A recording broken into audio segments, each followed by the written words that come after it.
Hello guys, আবারও চলে আসলাম নতুন একটা ভিডিওতে তোমাদের জন্য। আর হ্যাঁ, আজকে আমরা গিয়েছিলাম শিলিগুড়ি ডেকোরেটার ফুটবল ম্যাচ দেখতে।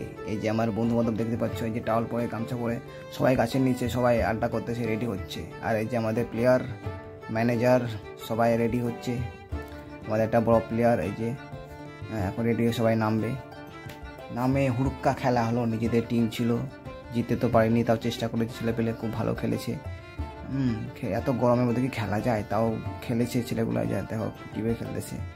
আর হ্যাঁ, ভিডিওটা ভালো লাগলে কমেন্ট করো, লাইক করো আর সাবস্ক্রাইব করে দাও এই চ্যানেলটাকে। পরবর্তীতে আরও ভিডিও বানাবো, যদি তোমরা পাশে থাকো ভালো ভালো ভিডিও বানাবো। তাহলে সাবস্ক্রাইব করে দাও, কমেন্ট করে বলো যে কেমন হয়েছে ভিডিওটা। আর হ্যাঁ চলো, তাহলে আজকের মতো এতটাই, টাটা বাই বাই। আর ভালো থেকো, সুস্থ থাকো, চ্যানেলটাকে সাবস্ক্রাইব করো। চলো তাহলে নেক্সট ভিডিওতে ফিরতে।